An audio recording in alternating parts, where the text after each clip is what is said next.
Hello दोस्तों, स्वागत है आप सभी का हमारे यूट्यूब चैनल जिसका नाम है master current affair and GK पर। तो आज है 1 अगस्त 2023 और 1 अगस्त 2023 से जितने भी सिलेक्टेड और इम्पोर्टेंट क्वेश्चन रहेंगे वो आज हम इस वीडियो में डिस्कस करेंगे। तो वीडियो शुरू करने से पहले मैं आपको बताना चाहूंगा कि इस वीडियो की जो पीडीएफ है वो मैंने डिस्क्रिप्शन बॉक्स में दे दी है और साथ ही साथ में डिस्क्रिप्शन बॉक्स में आपको हमारे टेलीग्राम ग्रुप का लिंक भी मिल जाएगा। उससे क्लिक करके आप हमारे टेलीग्राम चैनल से भी जुड़ सकते हो। और अगर आप हमारे चैनल पर नए हो तो हमारे चैनल को सब्सक्राइब करो और साथ ही साथ में बेल आइकन का बटन को जरूर दबाओ। बेल आइकन का बटन को दबाने से आपको हमारी करंट अफेयर की डेली वीडियो जो है वो मिलती रहेगी। और वीडियो को जो है वो एंड तक जरूर देखना, क्योंकि वीडियो के एंड में मैं आपको एक सवाल पूछूंगा, उसका आंसर जो है वो आपको कमेंट बॉक्स में देना है। तो चलिए शुरू करते हैं दिन की शुरुआत मास्टर करंट अफेयर के साथ। तो आज का पहला सवाल है, स्टुअर्ट ब्रांड ने अंतर्राष्ट्रीय क्रिकेट से संन्यास लेने की घोषणा की है, वह किस देश के खिलाड़ी है? तो स्टुअर्ट ब्रांड जो है वो किस देश के खिलाड़ी है? तो इसका सही आंसर हो जाएगा ऑप्शन नंबर सी, इंग्लैंड के खिलाड़ी है। ये आप देख सकते हो, ये है स्टुअर्ट ब्रांड। इन्होंने हाल ही में क्रिकेट से संन्यास लेने की घोषणा की है। वह इंग्लैंड के खिलाड़ी है। तो चलिए क्वेश्चन कुछ इंपॉर्टेंट पॉइंट्स डिस्कस करते हैं। तो 2024 में जो टी20 क्रिकेट विश्व कप में कितनी टीमें भाग लेने वाली है? तो टी20 क्रिकेट विश्व कप जो है उसमें टोटल 20 टीम जो है वो भाग लेने वाली है। क्वेश्चन आपको याद रखना है। बढ़ते हैं नेक्स्ट क्वेश्चन की तरफ। नेक्स्ट क्वेश्चन है हमारा क्वेश्चन नंबर 2, विश्व के कितने प्रतिशत बाघ जो है वो भारत में है? तो इसका सही आंसर हो जाएगा कि विश्व के 75% जो है वो भारत में है। चलिए हम क्वेश्चन के रिगार्डिंग कुछ इंपॉर्टेंट पॉइंट जो है वो डिस्कस करते हैं कि भारत में बाघों की सबसे अधिक संख्या किस राज्य में है? तो भारत में बाघों की सबसे अधिक संख्या जो है वो मध्य प्रदेश में है। और देश में बाघों की कुल संख्या में महाराष्ट्र का कौन सा स्थान आता है? तो महाराष्ट्र का जो स्थान आता है वो चौथे नंबर का स्थान आता है। और देश में बाघों की कुल संख्या में महाराष्ट्र राज्य में कितने बाघ है? तो महाराष्ट्र राज्य में ओनली 444 जो है वो बाघ अभी है। बाघों के किस बाघ अभयारण्य में बाघों की संख्या जो है वो सबसे अधिक है? तो जिम कार्बेट जो है वहां पे बाघों की संख्या जो है वो सबसे अधिक है। चलिए बढ़ते हैं नेक्स्ट क्वेश्चन की तरफ। तो नेक्स्ट क्वेश्चन है हमारा क्वेश्चन नंबर 3, रूस और यूक्रेन के युद्ध में मद्देनजर कौन सा देश शांति चर्चा की मेजबानी करने वाला है? तो कौन सा देश जो है वो रूस और यूक्रेन के मद्देनजर में कौन सा देश जो है वो शांति की चर्चा करने वाला है? तो ऑप्शन नंबर सी इसका सही जवाब हो जाएगा। तो सऊदी अरब जो है वो रूस और यूक्रेन में शांति चर्चा जो है वो करने वाला है। बढ़ते हैं नेक्स्ट क्वेश्चन की तरफ। और नेक्स्ट क्वेश्चन है हमारा question number 4, most important question है ये। World police and fire games tournament में विजय चौधरी ने किस देश के फाइनल मैच जीता है और हेरलिंग को हराया है? तो किस देश के फाइनल मैच जीता है और हेरलिंग को हराया है? ऑप्शन नंबर सी इसका सही जवाब हो जाएगा। अमेरिका। अमेरिका में उन्होंने फाइनल मैच जीता है और हेरलिंग को जो है वो हराया है। अभी क्वेश्चन के रिगार्डिंग कुछ इंपॉर्टेंट पॉइंट जो है वो अभी हम डिस्कस करेंगे कि विजय चौधरी जो है विश्व पुलिस और फायर गेम्स में किस भार वर्ग में उन्होंने कुश्ती में स्वर्ण पदक जीता है? तो 125 भार वर्ग में उन्होंने स्वर्ण पदक जीता है। पॉइंट नंबर 2, विश्व पुलिस और फायर गेम्स प्रतियोगिता में किस देश में आयोजित की जाएगी? तो यह कहाँ आयोजित की जाने वाली है? कनाडा में आयोजित की जाने वाली है। और विश्व पुलिस और फायर गेम प्रतियोगिता कितने साल बाद आयोजित की जाती है? तो हर 2 साल बाद जो है वो आयोजित की जाती है। पॉइंट नंबर 4, पुणे के एसीपी विजय चौधरी ने 71वीं अखिल भारतीय पुलिस खेल प्रतियोगिता में कौन सा पदक जीता है? तो स्वर्ण पदक जीता है। तो आपको इतने इंपॉर्टेंट पॉइंट जो है वो याद रखना है। विजय चौधरी ने हाल ही ने हेरलिंग को हराकर अमेरिका में फाइनल मैच जो है वो जीत लिया है। इतनी बातें आपको याद रखना है। चलिए बढ़ते हैं नेक्स्ट क्वेश्चन की तरफ। हमारा नेक्स्ट क्वेश्चन है क्वेश्चन नंबर 5, अमेजॉन इंडिया ने किस झील पर पहला फ्लोटिंग स्टोर खोलने की घोषणा की है? तो अमेजॉन इंडिया ने किस झील पर की है? तो इसका सही आंसर हो जाएगा ऑप्शन नंबर सी, डल झील पर। ये कहाँ पे स्थित है? जम्मू एंड कश्मीर में। तो डल झील पर जो है वो अमेजॉन इंडिया ने हाल ही में पहला फ्लोटिंग स्टोर जो है वो खोलने की घोषणा करी है। चलिए बढ़ते हैं क्वेश्चन के कुछ इंपॉर्टेंट पॉइंट्स की तरफ। तो आई हैव स्पेस डिलीवरी कार्यक्रम के तहत अमेजॉन इंडिया ने श्रीनगर के जम्मू कश्मीर की डल झील पर अपना पहला फ्लोटिंग स्टोर जो है वो खोलने की घोषणा की है। स्टोर एक बोट हाउस में खोला जाएगा और श्रीनगर में हर दिन अपने ग्राहकों को डिलीवरी जो है वो प्रदान करेगा। 2015 में शुरू किए गए आई हैव स्पेस कार्यक्रम के भारत के लगभग 420 शहरों में 28,000 पड़ोस और किराएदार जो है वो इसमें भागीदारी है, आपको याद रखना है। चलिए बढ़ते हैं नेक्स्ट क्वेश्चन की तरफ। तो नेक्स्ट क्वेश्चन है हमारा क्वेश्चन नंबर 6। किस देश में प्रवासी भारतीय नागरिकों की संख्या जो है वो सबसे अधिक है? तो इसका सही आंसर हो जाएगा ऑप्शन नंबर ए, अमेरिका में। तो अमेरिका में जो है वो प्रवासी भारतीय जो नागरिक है उनकी संख्या जो है वो सबसे अधिक है। चलो कुछ क्वेश्चन की तरफ कुछ इंपॉर्टेंट पॉइंट देखते हैं। तो अमेरिका में रहने वाले प्रवासी भारतीयों की कुल संख्या कितनी है? तो कितनी है कुल संख्या? तो कुल संख्या है 44,60,000 जो है। इतने भारतीय लोग जो है वो अमेरिका में रहते हैं। याद रखना है 44,60,000। बढ़ते हैं नेक्स्ट क्वेश्चन की तरफ। तो नेक्स्ट क्वेश्चन है हमारा क्वेश्चन नंबर 7। तो हाल ही में प्रधानमंत्री नरेंद्र मोदी ने देश के शहीदों की स्मृति में किस अभियान की घोषणा की है? तो हाल ही में जो अपने प्रधानमंत्री है उन्होंने देश के शहीदों के लिए मेरी मिट्टी मेरा देश, ऑप्शन नंबर बी इसका सही आंसर हो जाएगा, इस अभियान की जो है वो घोषणा की है। तो इस क्वेश्चन के बारे में कुछ इंपॉर्टेंट पॉइंट जो है वो हम डिस्कस करते हैं। तो फर्स्ट इम्पोर्टेंट पॉइंट, इस स्वतंत्रता दिवस के पहले शहीदों के सम्मान के लिए मेरी मिट्टी मेरा देश यह जो अभियान जो है वह उन्होंने शुरू किया है। देश के कोने कोने से 7,500 कलशों में मिट्टी लेकर जो है वो दिल्ली पहुंचेगी। यात्रा के दौरान देश के अलग अलग हिस्सों में पौधे भी लगाए जाएंगे।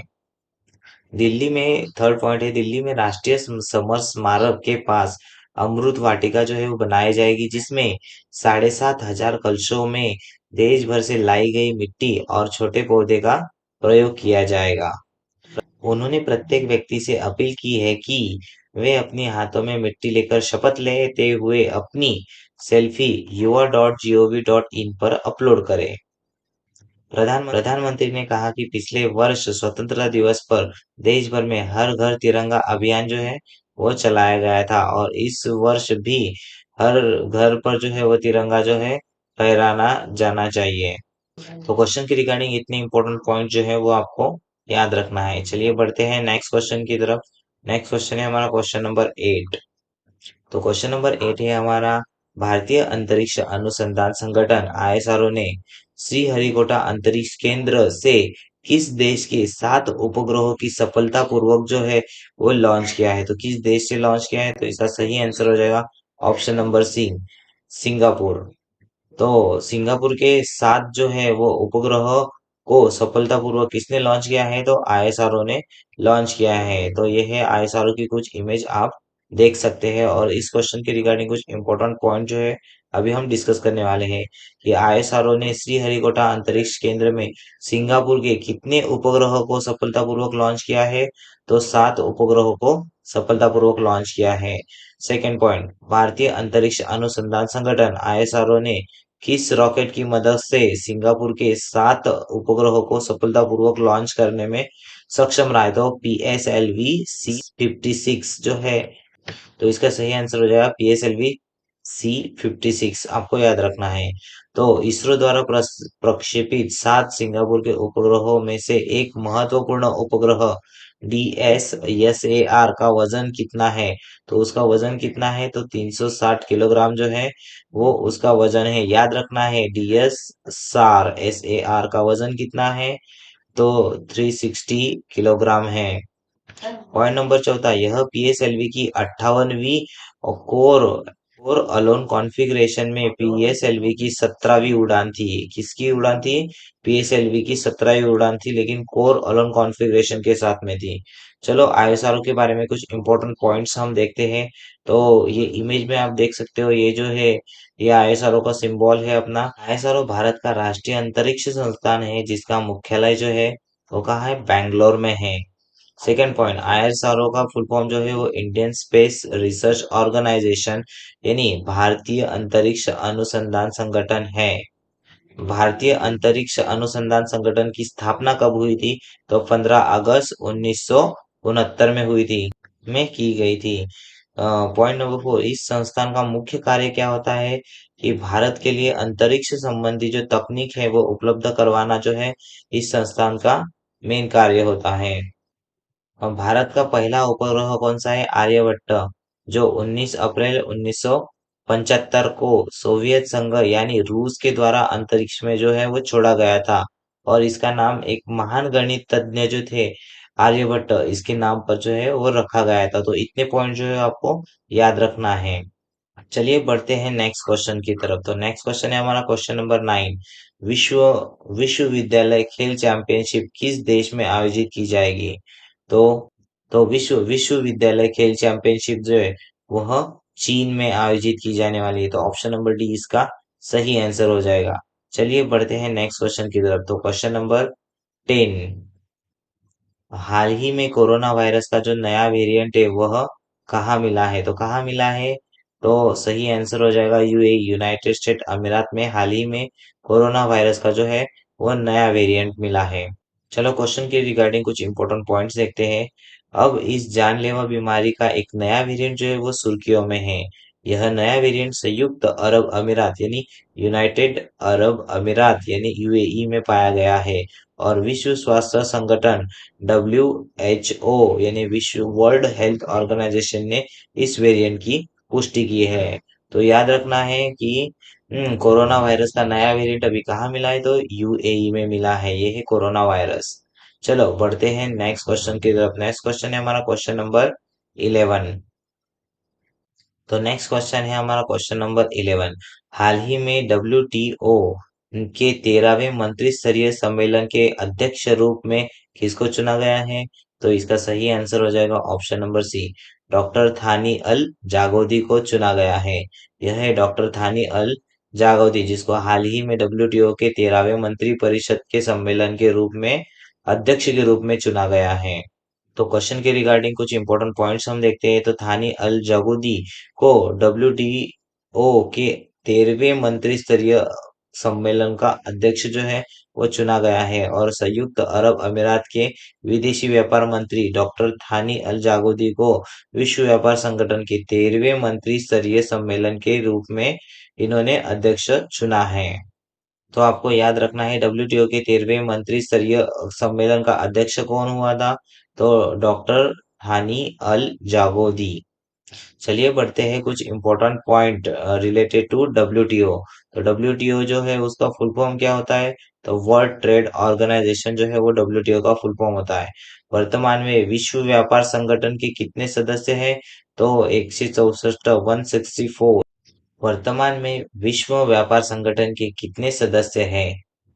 पॉइंट नंबर 1 है WTO का फुल फॉर्म क्या है? तो वर्ल्ड ट्रेड ऑर्गेनाइजेशन जो है वो WTO का फुल फॉर्म है। वर्तमान में विश्व व्यापार संगठन में कितने सदस्य हैं? तो 164 सदस्य हैं। और जुलाई 2016 तक विश्व व्यापार संगठन के 164 सदस्य थे, जो नैरोबी के केन्या में 17 दिसंबर 2015 को आयोजित की गई 10वीं मंत्री स्तरीय सम्मेलन के दौरान दो नए सदस्य जो है उनको जोड़ा गया था। अब ये दो नए सदस्य कौन है? तो 163वां सदस्य है लाइबेरिया जो है वह है। और अफगानिस्तान जो है वो 164वां सदस्य है। तो अफगानिस्तान और लाइबेरिया ये आपको दोनों याद रखना है। और विश्व व्यापार संगठन का मुख्यालय कहाँ पे है? तो ये जिनेवा में स्थित है। आपको इतने इंपॉर्टेंट पॉइंट्स इस क्वेश्चन के बारे में याद रखना है।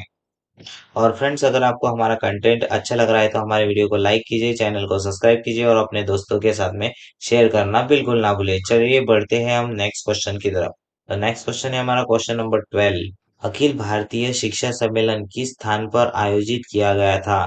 तो इसका सही आंसर है ऑप्शन नंबर बी, दिल्ली में। तो हाल ही में जो हुआ था अखिल भारतीय शिक्षा सम्मेलन वह दिल्ली में आयोजित जो है वो किया गया था। आपको याद रखना है कुछ इंपॉर्टेंट पॉइंट्स हैं। इंपॉर्टेंट पॉइंट देखते हैं हम अभी।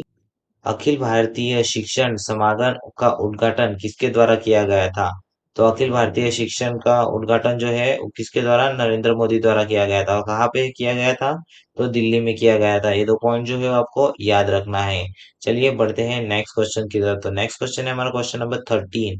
हाल ही में एनईपी की तीसरी बैठक को, तो क्वेश्चन नंबर 13 है, हाल ही में एनईपी की तीसरी वर्षगांठ पर किसने उल्लास मोबाइल एप्लीकेशन जो है वो शुरू किया है। तो किसने चालू किया है, तो धर्मेंद्र प्रधान जो है उन्होंने हाल ही में तीसरी वर्षगांठ पर उल्लास एप्लीकेशन जो है वो चालू किया है। ये आप इमेज में देख सकते हो, धर्मेंद्र प्रधान जो है वो हमारे केंद्रीय शिक्षा मंत्री है। कुछ इंपॉर्टेंट पॉइंट्स की तरफ अभी हम देखते हैं कि केंद्रीय शिक्षा मंत्री धर्मेंद्र प्रधान ने समाज में सभी के लिए आजीवन सिखाने को समझाना उल्लास पहल का लोगों का नारा और मोबाइल एप्लीकेशन जो है वह शुरू किया है।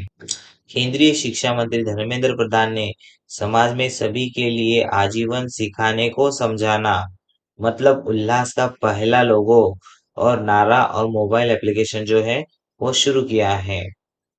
यह ऐप एनसीईआरटी के दीक्षा पोर्टल के माध्यम से शिक्षार्थियों के लिए विविध शिक्षण संस्थाओं में संलग्न होने के लिए एक डिजिटल गेटवे के रूप में जो है वो कार्य करता है। तो उल्लास पहल जो है वो कार्यात्मक साक्षरता, व्यावसायिक कौशल और डिजिटल साक्षरता को बढ़ावा देने के लिए उन्होंने यह लॉन्च किया है। तो आपको याद रखना है कि उल्लास एप्लीकेशन किसने लॉन्च किया है, तो धर्मेंद्र प्रधान ने लॉन्च किया है। तो चलिए बढ़ते हैं नेक्स्ट क्वेश्चन की तरफ। Question number 14। देश की निचली दलितों में कितने करोड़ मामले जो है वो लंबित किए गए हैं। तो इसका सही आंसर हो जाएगा ऑप्शन नंबर बी। तो 4.41 करोड़ जो मामले हैं वो उन्होंने लंबित किए गए हैं। चलो बढ़ते हैं नेक्स्ट क्वेश्चन की तरफ। और क्वेश्चन के रिगार्डिंग कुछ इंपॉर्टेंट पॉइंट्स हम देख लेते हैं।